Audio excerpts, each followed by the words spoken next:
Et salut, c'est Flo. Comme vous pouvez le constater aujourd'hui, ben c'est la magie de l'hiver. Vous voyez, c'est magnifique. Il neige, le soleil est blanc, on va sortir les skis. Et ben ça va nous amener à un tutoriel complémentaire au démarrage du Mi-8, à savoir des procédures particulières à appliquer par temps froid et par temps de neige. Donc c'est parti. Donc là maintenant, mon hélicoptère est prêt pour le démarrage des moteurs. La PU est démarrée, stabilisée, fournit de l'air comprimé. Mais comme on le constate, dehors il fait -10. Alors déjà, quand c'est comme ça, les filtres à particules activés. Vous activez les réchauffe-plutôt. De toute façon, même en été, les réchauffe-plutôt sont activés. On active le réchauffage horloge, on active le réchauffage batterie. Ensuite, avant de démarrer chaque moteur, on va procéder pour chaque moteur à ce qu'on appelle un dry motoring, à savoir un cycle à sec. Ce qui veut dire qu'on va faire tourner chaque moteur avec l'air comprimé fourni par la PU, sans pour autant qu'il y ait d'allumage ni d'injection de fuel dans le moteur. Pourquoi? Eh bien, quand les températures sont basses, l'huile contenue dans les trains d'engrenage par exemple de votre BTP ou par exemple dans la boîte de transmission du rotor anti-couple, a tendance à se figer. C'est-à-dire que votre huile aura plus la consistance du Nutella que la consistance de l'huile. Si jamais vous démarrez vos moteurs dans ces conditions-là, bah c'est simple, vous risquez de casser quelque chose. Donc pour ce faire, je vais faire un cycle à sec pour le moteur gauche, un cycle à sec pour le moteur droit. Et sachant qu'il faudra attendre 3 minutes minimum entre la fin du cycle à sec et le démarrage du moteur. Donc pour ce faire, je sélectionne le moteur gauche. Je passe cet interrupteur, au lieu de le passer en position haute pour démarrer le moteur, je le passe en position crank. C'est-à-dire que c'est ce qui va faire que le moteur va tourner sans allumage, sans fuel. Ensuite, je désactive le frein rotor et j'appuie sur Start. On le voyant en vert. Le démarrage pneumatique se met en fonction. Les RPM du moteur gauche augmentent. Ils vont se stabiliser aux alentours de 20%. Et le moteur va tourner comme ça pendant à peu près 1 minute. Je vais un peu augmenter le temps.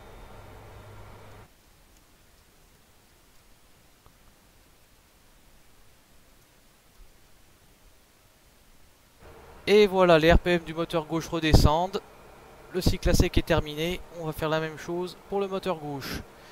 Bien sûr, on prend note de l'heure et on attend 3 minutes avant le démarrage du moteur gauche. Maintenant, le cycle à sec pour le moteur droit. Ben, vous faites la même chose. Vous sélectionnez le moteur droit, le switch sur crank, start, le voyant vert. Le démarreur pneumatique se met en route. Les RPM pour le moteur droit augmentent. Ils vont se stabiliser autour de 20%.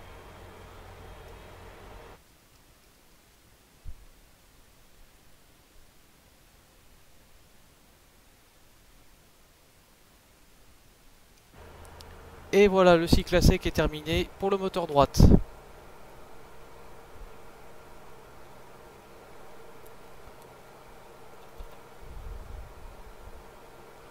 Bon, mettant que les 3 minutes sont passées entre la fin du cycle à sec du moteur gauche et le démarrage. Donc bah, maintenant je vais procéder au démarrage du moteur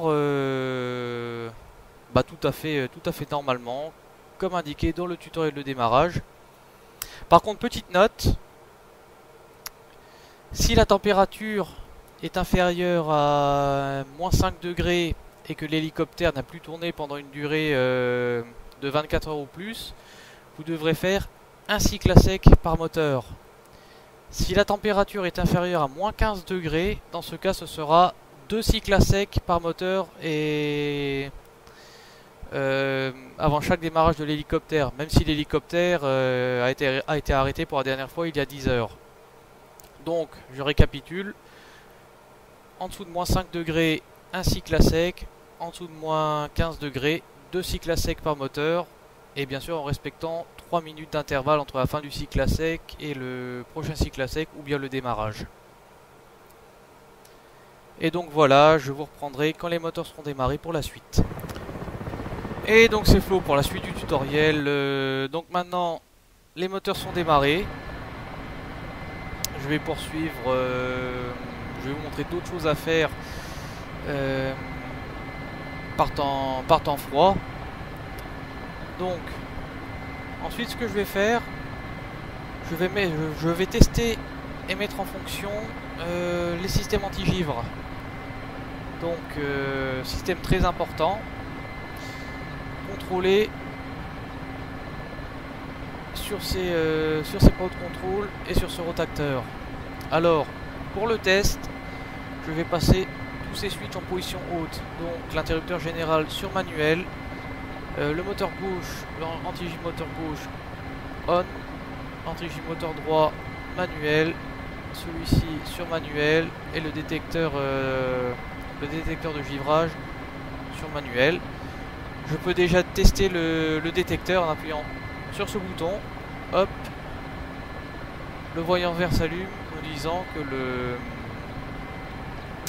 le système fonctionne. Ensuite je vais tester individuellement chaque composant du système anti-givre grâce à ce rotateur et en regardant cet ampèremètre. Donc ici vous avez vous pouvez sélectionner chaque pale du rotor principal. Vous pouvez sélectionner ici le rotor anti-couple. Celui-ci je ne sais plus à quoi ça sert.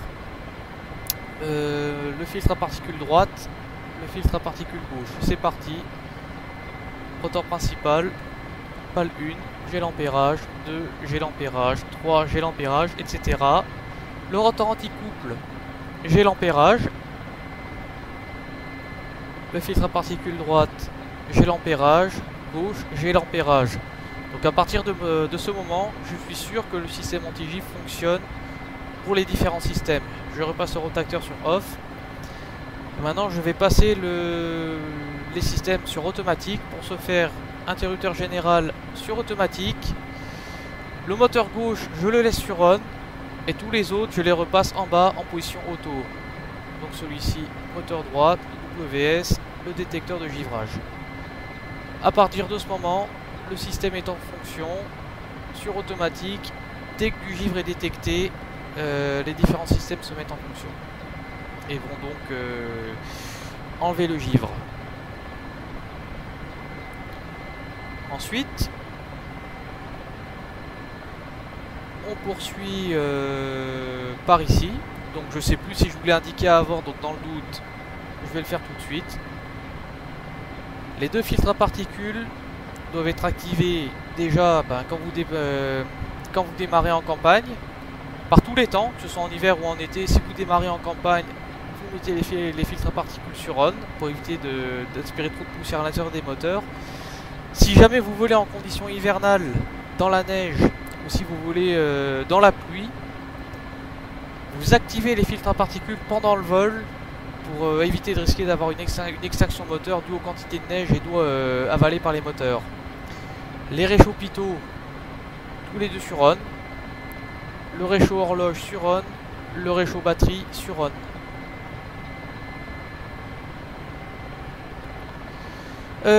Ensuite,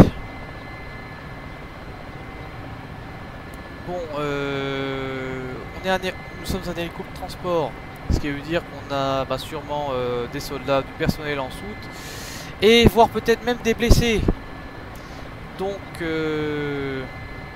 ici, du côté du copilote, vous avez cet indicateur qui vous donne la température ambiante en soute. Donc là on est presque à moins 10 degrés.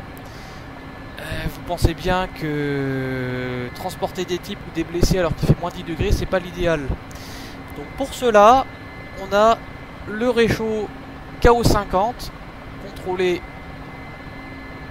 grâce à ces interrupteurs et à ce rotateur. On va le mettre en fonction comme ceci. Donc on va passer ce sélecteur sur la température désirée. Donc 10 degrés, 15 degrés, 20 degrés, 25 degrés, 30 degrés. Donc on va partir sur une température ambiante de 20 degrés. Je passe le réchaud en position auto, j'appuie sur ça pour le démarrer. À partir de là, j'ai ce voyant qui s'allume indiquant que le système est en préchauffe. Donc je vais un peu accélérer le temps pour montrer comment les choses vont évoluer. Hop. Hop, à partir de ce moment-là, le système est en cours d'allumage et le voyant vert ici s'allume, signifiant que le réchaud est en fonctionnement. Et si on regarde la température cabine et qu'on accélère le temps, on voit que ça augmente. Donc là maintenant je suis à 0 degré. 5 degrés. 10 degrés.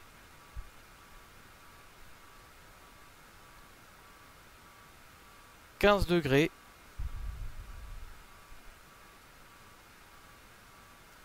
Et 20 degrés en température ambiante. Donc, je récapitule. Par temps froid, avant de démarrer les moteurs, un cycle à sec par moteur si la température est inférieure à moins 5 degrés. 2 cycles à sec par moteur si la température est inférieure à moins 15 degrés. 3 minutes entre 2 cycles à sec ou entre un cycle à sec et le démarrage du moteur. Les filtres à particules, tous les deux sur on si vous devez voler dans la neige ou dans la pluie. Les réchauds pitot sur on, le réchaud horloge sur on, le réchauffage batterie sur on. Les systèmes anti-givre, je les teste et ensuite je les passe sur automatique. Le réchaud KO50, je règle la température sur automatique, je presse le bouton de démarrage. Et donc ben voilà, ce tutoriel additionnel au tutoriel de démarrage et qui vous a donné quelques petits trucs à faire en cas de grand froid. Allez, salut, à bientôt pour un nouveau tutoriel, et si vous avez des remarques, des critiques ou commentaires, n'hésitez pas à les laisser tant que c'est constructif.